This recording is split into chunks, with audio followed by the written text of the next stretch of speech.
Hey everyone, welcome back. You ready to dive in? Today we're tackling Let Them Theory from Mel Robbins' book Yeah, of the same name. it's a good one. Yeah, have you ever felt like you're banging your head against a wall trying to get someone to change or see things your way? All the time.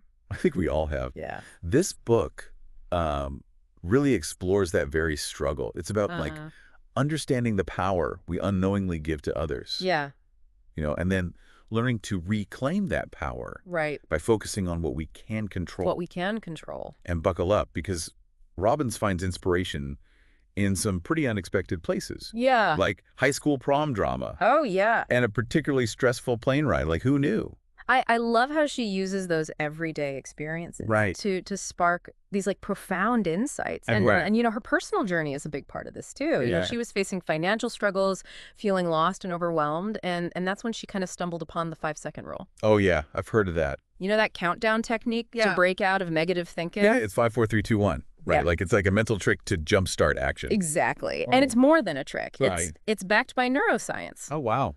So Cool. that rule just became wildly popular with her TEDx talk going viral I've seen that one. and people just using it everywhere to overcome procrastination and fear, Yeah. all sorts of things. And Let Them Theory is really a natural evolution of that work. Okay. Taking it to a whole new level, especially in relationships. So instead of trying to force people to change, we shift our focus. Yes. The core principle of Let Them Theory is really letting go of the need to control Okay. other people's thoughts, feelings, and actions. Okay. It's like imagine a seesaw. So, If yeah. you're constantly pushing and pulling on Yeah. your end, trying to control the other side, you're both just going to end up frustrated. Right. But when you let go of that control, Yeah. you find your own balance, Right. regain power. Great. I'm starting to see the seesaw analogy. Right. So how does this play out in those everyday stressful moments? Yeah. The kind that make you want to scream into a pillow. Oh, totally. Robbins uses this great example Right. of a passenger coughing nonstop on a plane. Oh, You can't control the coughing, but your stress response just goes haywire. yeah. It's like your brain is stuck on autopilot. I can practically hear the cough. Now, I'd be reaching for the noise-canceling headphones for sure, but it's not always that easy to just tune things out, is it? Right. That's where the idea of let me comes in. It's Okay. about recognizing your stress response and finding ways to reset. Okay. Robbins spoke with Dr. Aditi Narurkar, a stress expert, Hmm. who suggests these deep breathing exercises to stimulate the vagus nerve, Oh, yeah. which can calm down your whole nervous system. It's like hitting the pause button on that autopilot stress Yeah, response, right. giving yourself a chance to actually choose a different reaction. Exactly. Makes sense. So where do relationships fit into all of this? Oh, Robbins applies this to all kinds of relationships, even those tricky family dynamics. Okay. She shares a personal story about her mother initially disapproving of her husband, Chris, Oh. and it caused a lot of tension. Yeah. But it was through this experience that she discovered the importance of frame of reference. Frame of reference, is that like putting yourself in someone else's shoes? It's more than just empathy. It's understanding the lens that someone sees the world through Oh. based on their past experiences. Okay. So Robbins realized her mother's disapproval stemmed from a fear of losing her daughter to a faraway place, Oh. not a dislike for Chris. Oh, that makes total sense. Uh-huh. We've all got baggage, right? Yeah. Past experiences that just shape our views. Agreed. It reminds me of how my friend refuses to eat at any seafood restaurant Mhm. after a bad experience years ago. Oh, yeah. To her, all seafood is now suspect. Totally. But by understanding your frame of reference, I can see where she's coming from. Yeah. Exactly. And sometimes just understanding someone's frame of reference is enough to ease tension, Mhm. especially in families Yeah. where everyone's got their own history and opinions. Think about step families Yeah, where everyone's adjusting to new roles. totally. Robbins stresses the need for grace and compassion in Yeah. those situations, really trying to see where the other person is coming from. So it's not about forcing them to change their opinion, but just creating space for understanding. Exactly. So are you telling me I should just let my in-laws keep thinking pineapple on pizza is a culinary masterpiece? Well, it might make family gatherings a bit less stressful. But on a more serious note, this ties into a larger point Okay. Robbins makes about the futility of trying to change others. Oh, okay. She talks about a friend who constantly nagged her husband about his health. Oh, I've been there. You think you just say the right thing or bug them enough, Right. they'll magically change. Spoiler alert. Yeah. They usually don't. Right. And according to neuroscientist Dr. Tali Sharot, it's because humans have this hardwired need for control. Interesting. When we pressure someone, it actually triggers resistance. Oh, It backfires. okay. Robbie's has a story about her husband's brother refusing to bail him out financially Wow. when his restaurant was failing. Oh, no. It was tough love, but it forced her husband to face reality Yeah. and find his own solution. That's a powerful example of Yeah. how letting go can actually lead to positive change. Right. So if nagging and pressure don't work, what does? Yeah. How can we influence positive change without driving everyone crazy? That's where things get really interesting. Robbins introduces this tool called the ABC loop. Okay, I'm intrigued. Lay it on me. What's the ABC loop all about? It stands for apologize and ask back off, and observe behavior, Okay. and celebrate progress and continue to model change. Got it. It's based on this technique called motivational interviewing, Okay. and it's a way of guiding someone towards change without forcing it on them. Okay. Instead of lecturing or criticizing, you start by apologizing for any past pressure and then asking open-ended questions Got it. to encourage self-reflection. So it's less, you need to eat healthier, and more like, what are your thoughts on your current diet? Oh, that makes sense. Yeah, and then you back off and observe their behavior. Okay. This is where the let them part really kicks in. Yeah. You're giving them space to process and make their own choices. Yeah. Okay, but what if they just keep making the same unhealthy choices? Do we just sit back and watch? Not exactly. The key is to celebrate any progress they do make, Okay. no matter how small. Yeah. And to continue modeling the behavior you want to see in them. Right. This helps them associate positive change with good feelings Okay. and makes it more appealing. Yeah. Think about it. Have you ever been more likely to try something new if you saw someone else enjoying it? Oh, totally. Like when I saw my friend rocking those bright-colored workout leggings, Mm-hmm. I suddenly felt way more motivated to try them myself. Right. Seeing her confidence made all the difference. So the ABC loop is kind of like a subtle nudge in the right direction instead of a full-on shove. That's a great way to put it. And it can be surprisingly effective, especially in situations where direct confrontation just leads to more resistance. Right. Now, this all sounds great in theory, but what about those really tough situations? Yeah. Like when someone's struggling with addiction or mental health? Yeah. Robbins gets real about this. She emphasizes the importance of understanding that healing is a process. Right. And everyone's timeline is different. Of course. She draws on insights from Dr. Robert Waldinger, Okay. director of the Harvard Study of Adult Development, Right. who emphasizes the importance of letting people learn from their own experiences. Right. Sometimes that means letting them face the natural consequences of their choices. That can be so hard to watch, though. It's tempting to jump in and try to fix things. It is. But Robbins argues that sometimes the best way to help is to offer support without judgment or pressure, creating a safe space for them to heal. Okay. She tells a story about her husband's brother refusing to bail him out financially when his restaurant business was failing. Wow. That's tough love. Yeah. But I guess it forced him to face the situation head on. Exactly. It wasn't about enabling him, but empowering him to find his own solutions. Yeah. And sometimes that's the most loving thing we can do. Right. You know, this reminds me of how Robbins's friends and family supported her when she was struggling with postpartum depression. Oh, wow. They didn't try to offer solutions or tell her to, like, snap out of it. Right. They just showed up for her, cooked meals, took her on walks, Wow. just simple acts of kindness. Sometimes just being there is enough. Yeah. It's about letting someone know they're not alone, Right. even in the midst of their struggles. Exactly. So this let them theory seems applicable to just about every relationship in our lives. What about romantic relationships? Those can be especially tricky to navigate. Absolutely.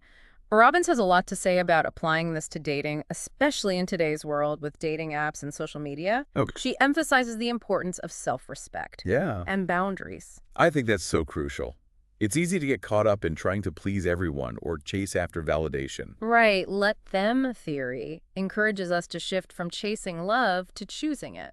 I like that. Instead of trying to control how others perceive us, we align our actions with our own values. Okay. We decide what we want and refuse to settle for less. So it's more about being true to ourselves than trying to fit into some mold of what we think others want. Exactly. It's about recognizing our worth and saying no to those relationships that leave us feeling drained, confused, or insecure. Yeah. The faster we say no to the wrong relationships, the faster we open ourselves up to finding one that truly aligns with who we are. It's like that saying, we accept the love we think we deserve. Right. If we're constantly settling for less than we deserve, It might be time to check in with ourselves and ask why. But that can be easier said than done right. How do we even know when it's time to walk away? What about those situations where we're getting mixed signals? That's a great question.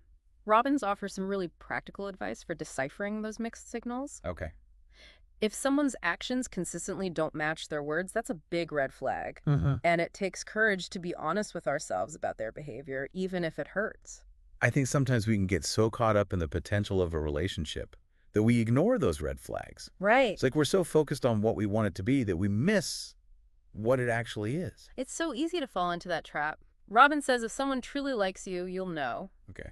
You won't be constantly questioning or overanalyzing their every move. Yeah. If you are, it's a sign to let them go and move on. It's about reclaiming our power and choosing to invest our energy in relationships that feel good and are based on mutual respect and clear intentions. Exactly. But letting go can be hard, especially when heartbreak is involved. Yeah. Robbins doesn't shy away from that either. She offers a lot of compassion for those going through a breakup. Yeah. It's okay to grieve and let those emotions flow. She even suggests 30 days of no contact, Okay. which Dr. Ann Davin, a depth psychologist Robbins spoke with, suggests can help reset your nervous system and break free from old patterns. 30 days sounds like a long time. But I can see how creating that space would be crucial for healing. Right. It's like hitting the reset button on your emotional state. Exactly. And Robbins suggests filling that void with positive actions. Okay. Refresh your living space. Reconnect with friends.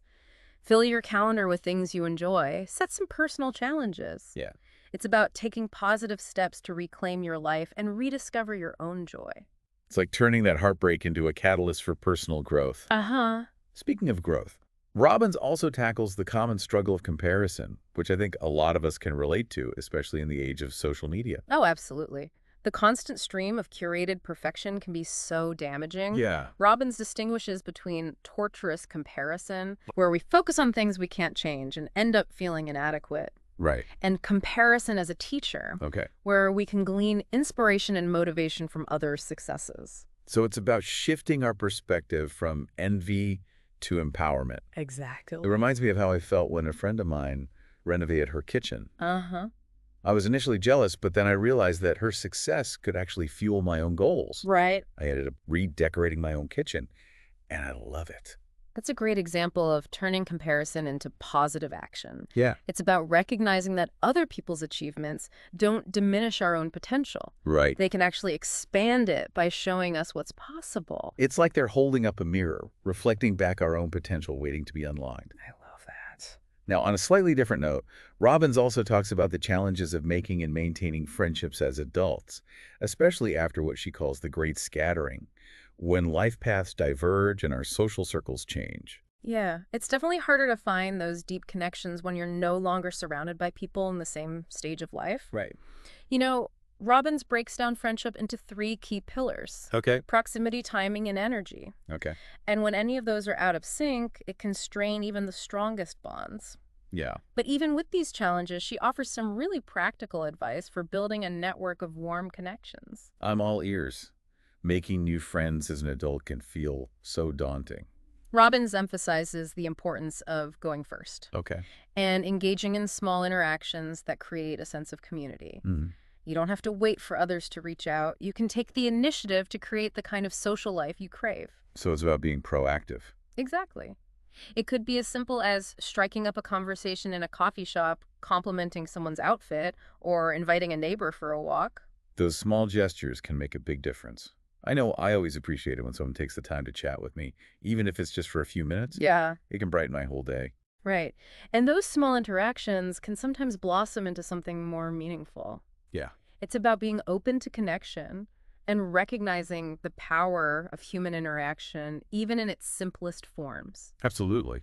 You know, Robbins suggests giving it a year to build those connections in a new place, Okay. reminding us that lasting friendships take time and effort to cultivate. It's like building a social scaffolding, creating a network of warm acquaintances that can potentially lead to deeper friendships. Uh-huh. I love that analogy. It's a beautiful reminder that we're not meant to navigate life alone, and that even small acts of kindness and connection can make a world of difference, not just for others, but for ourselves as well. Totally agree. But sometimes we let fear hold us back from connecting with others. Right. especially when it comes to sharing our work or pursuing our passions. Absolutely. I think we've all been there. The fear of judgment can be so paralyzing. Robbins actually shares her own experience with this. For 2 years, she hesitated to post about her speaking career on social media because she was terrified of what her friends and family would think. Oh, I can relate to that. It's like that fear of not being good enough or being seen as a fraud. Right. I've totally been there. I've got a whole folder of blog post drafts that never saw the light of day because I was too afraid to hit publish. You're not alone. Robbins points out that this fear stems from our human need for control. Yeah, We want to manage how others perceive us. right. But the reality is, we can't control their thoughts or opinions. Totally. Let them theory encourages us to release that need for control and embrace the freedom that comes with letting go of what others think. It's like taking back your power and saying, this is me, take it or leave it. Exactly. But how do we actually do that? How do we quiet those voices of self-doubt and step into that freedom? That's where the let me part of the theory really shines. Okay. Robbins encourages us to shift our focus from external validation to internal alignment. So what does this all mean? How do we put the let them theory into practice and start living in our let me era? Robbins stresses the importance of focusing on what we can control. Our own thoughts, actions, and responses. Okay. It's about asking ourselves, are we living in a way that makes us proud? Yeah. Are we pursuing our passions, honoring our values, and showing up authentically in our relationships?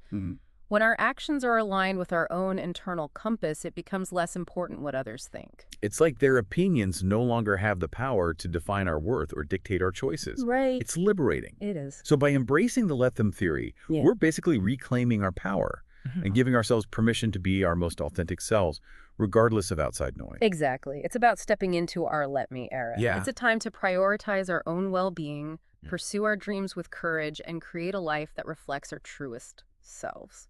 It sounds like let them theory is about so much more than just letting go of control. It's about stepping into a whole new way of being a let me era, where we prioritize our own happiness and create a life that feels authentic and fulfilling. Have you ever felt that pull, that yearning to break free from expectations and just be yourself unapologetically? Absolutely. And that's where the real magic happens. Yeah. When we stop trying to force things or control others, Right. we open ourselves up to a whole new level of freedom and joy. Yeah. Robbins calls it the liberation of letting go. That sounds amazing. But I think for a lot of us, letting go can feel scary. It's like we're so used to clinging to control, even if it's making us miserable. Mm. What are some of the costs of resisting reality and trying Yeah. to force things to be different than they are? Robbins talks about how clinging to control actually keeps us stuck. Okay. We waste precious time and energy trying to change things that are outside of our control Yeah. instead of focusing on what we can influence. So it's like we're putting our lives on hold, waiting for someone else to change or for things to be perfect before we can finally be happy. Exactly. And the irony is the more we try to control, the less control we actually have. Oh, wow. Robbins encourages us to embrace the beauty of uncertainty Okay.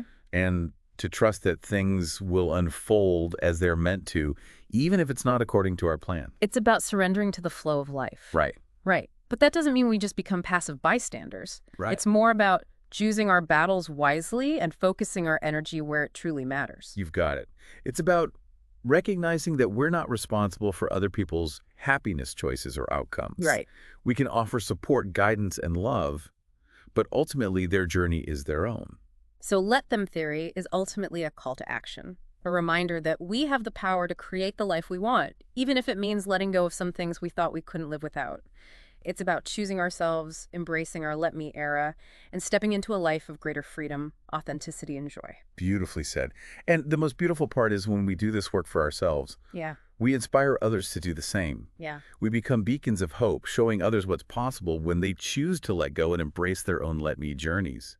So to wrap things up, if you're feeling stuck, frustrated, or like you're constantly spinning your wheels trying to change someone or force an outcome, let them theory might be just what you need. Yeah. It's a powerful reminder that true freedom lies in letting go and focusing on what we can control. It's about understanding that we're not responsible for fixing other people, Right. but we are responsible for our own happiness. Mm. And sometimes the most empowering choice we can make is to simply let them be who they are while we unapologetically embrace our own let me journey. It's a beautiful reminder that the people whose successes we envy are often showing us a glimpse of our own potential waiting to be unlocked. So what are you waiting for? Step into your power, embrace your let me era, and watch what amazing things unfold when you finally let go. So there you have it, our deep dive into Mel Robbins' Let Them theory. I hope this deep dive has sparked some new insights and given you some practical tools to navigate those tricky relationships and embrace your own journey of letting go.